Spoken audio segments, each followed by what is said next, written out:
The honourable member for Oxford. Mr. Speaker, Liberal bail laws have unleashed crime and chaos on our streets. Their law, C-75, releases repeat violent offenders at the earliest opportunity on the least restrictive conditions. The Prime Minister promised to repeal these dangerous Liberal bail laws, but 6 months in, it's the same bait and switch and the laws remain in place. And now, more than half of Canadians don't feel safe in their own homes. So the question is simple. Will the Prime Minister scrap Liberal bail or get out of the way so Conservatives can?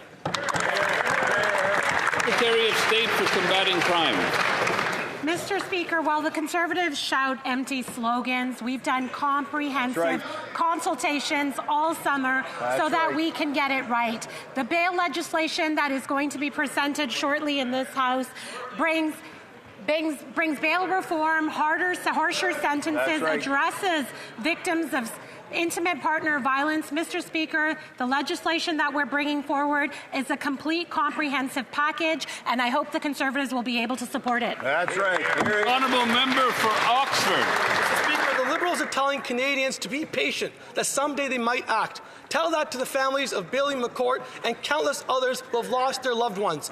Under their watch, violent crime is up, extortion is up, homicides are up, sexual assaults are up, and every single day that goes by with these Liberals delaying, 1,600 more violent crimes happen in our streets. That's 1 per minute. Lives are being lost. Families are being destroyed. So the question, again, simple question. Will the Liberals scrap Liberal bail, support the Jail Not Bail Act, or get out of the way so Conservatives can clean up their mess? The Honourable Secretary of State for Combating Crime. Mr. Speaker, community safety has been our top priority. That's why our first pieces of legislation have all addressed this area. Mr. Speaker, one of the most rising types of crime in our country is cyber attacks against our children. Sextortion is rising in this country more than almost anything else.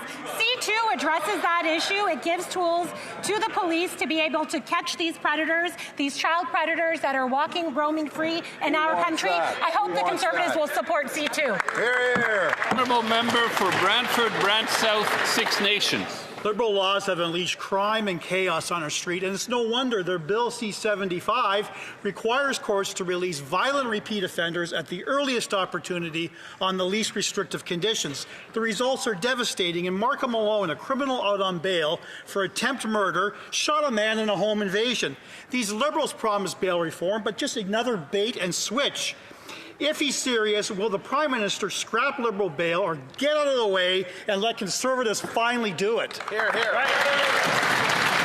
The Honourable Minister of Public Safety.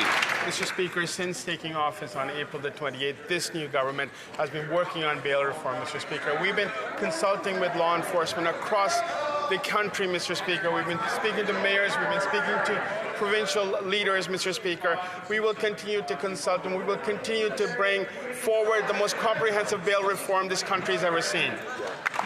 The Honourable Member for Brantford, Brant South, Six Nations. It's been a long 6 months since this Prime Minister promised bail reform, and nothing has happened. Instead, these Liberals are obstructing the Conservative Jail Not Bail Act from passing, keeping soft on crime, catch and release laws on the books.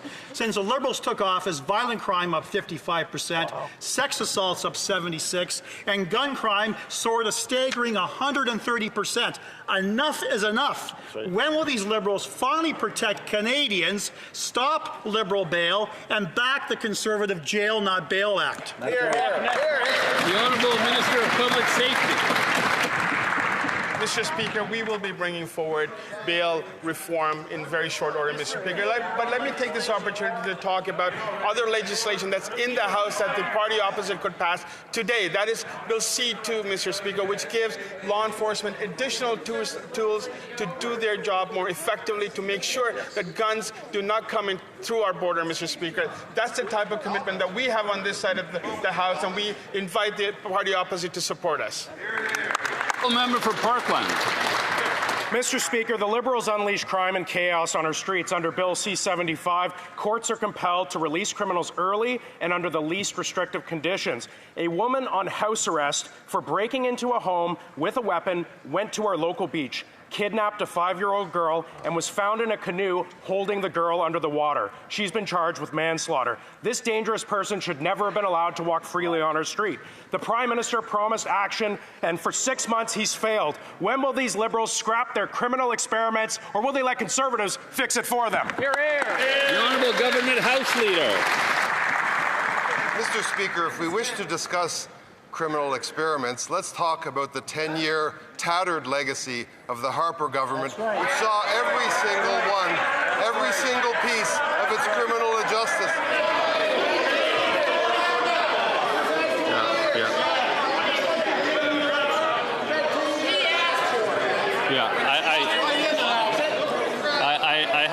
I've already turned up the volume on the speakers here. I have one notch left to go. The Honourable Government House Leader from the top, please. If you want to talk about criminal experiments, let's talk about the 10-year tattered legacy of the Harper government, which finished every single time at the Supreme Court of Canada having bills struck down. That is not helping victims, Mr. Speaker. This session of Parliament, we are going to see the true agenda of the Conservative Party.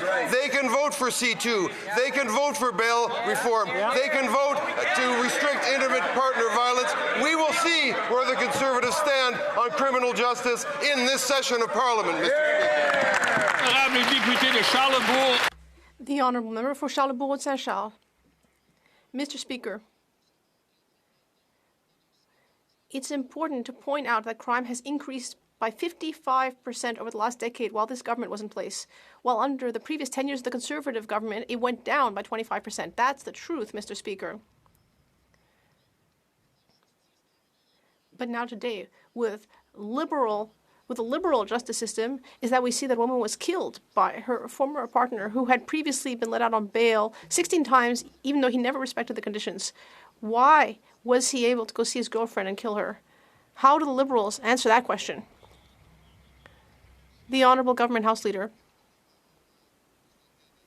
Mr. Speaker, there have been a number of tragedies in Quebec and elsewhere in the country, and we must absolutely take action.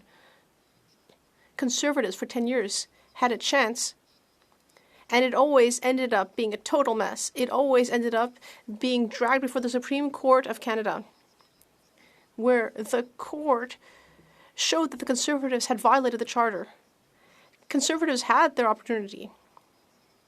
And this session will give them a chance and see if they want action or if they just want to pretend that they have all the answers, when actually they just want to go against the Charter.